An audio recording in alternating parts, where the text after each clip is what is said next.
ಅದರ ಇನ್ನೊಂದು ಹೊಸ ವಿಷಯವಂತ ಹಾಕೊಂಡ್ಬಿಟ್ಟದು. ಅದು ಡಿ ಕೆ ಸುರೇಶ್ ಅವರು ಯಾವ ಸಂದರ್ಭದಲ್ಲಿ ಏನೋ ಮಾತಾಡಿಬಿಟ್ರು ಸಡನ್ನಾಗಿ.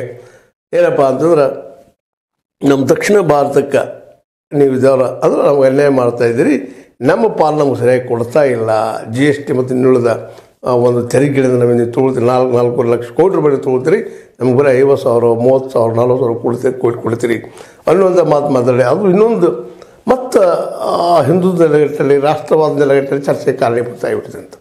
ಯಾವ ಕ್ಷಣದಲ್ಲಿ ಅಂದರು ಅದನ್ನು, ಅದು ಪ್ರಜಾಪೂರ್ವಕ ಅಂದರು, ಪ್ರಜಾಪೂರ್ವಕ ಆದ ನಂತರ ತಪ್ಪಿಸ್ಕೊಂಡು ನೋಡ್ತಾ ಇದ್ದಾರೆ ಅವರು. ಅಂದ ತಪ್ಪಾಯ್ತು ಓಪನ್ ಅವ್ರು ಹೇಳ್ಬಿಡ್ಬೇಕಾಗಿತ್ತು. ಇಷ್ಟು ಉದ್ದಾಡೋಗಿದ್ದು ಎಲ್ಲಪ್ಪ ನಾವು ಆದಷ್ಟು ಮಾತಾಡಿಲ್ಲ, ಮತ್ತು ನಿಮ್ಮ ಹಂಗೆ ತಿಳಿದ್ರಿ ಯಾರಿಗೆ ಹೊರಟಾಗಿದ್ರೆ ಕ್ಷಮಿಸಿ ಬಿಡ್ರಪ್ಪ ಅದೇನೋ ಅಳಬೇಕಾಗಿತ್ತು ನಾವು ಅವರಿಷ್ಟೊಳಗೆ ಅಂತಿದ್ದು ಬಂದರೆ ಸತ್ಯ ಅವರು. ಆದರೆ ಅವರು ಅದನ್ನು ಅಂತ ಇಲ್ಲ.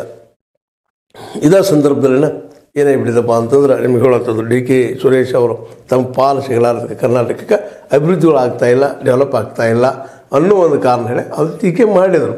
ಟೀಕೆ ಮಾಡೋ ಜೊತೆಗೆ ಇದೊಂದು ಸೇರಿಸ್ಕೊಂಬಿಟ್ರು. ಮೊದಲಿಗೆ ಇವರಿಗೆ ಬಿ ಜೆ ಪಿಗರಿಗಂತ ನಿಮ್ಗೆ ಗೊತ್ತದ ಒಂದು ಸಣ್ಣ ವಿಷಯವನ್ನು ಯಾವ ರೀತಿ ಹಿಗ್ಗಿಸಬೇಕು, ಏನು ಮಾಡಬೇಕು ಅಂತೇಳಿ ಬುದ್ಧಿವಂತರವರು.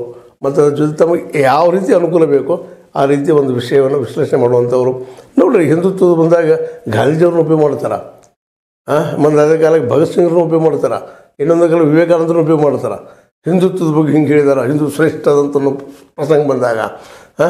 ಆದರೆ ಅವ್ರು ನಿಜವಾಗಿಯೂ ಇಡೀ ಹಿಂದುತ್ವ ಬದುಕು ನಾವು ಬದುಕಿದ್ದನ್ನು ಇವರು ಚರ್ಚೆ ಮಾಡೋದಿಲ್ಲಲ್ಲೇ.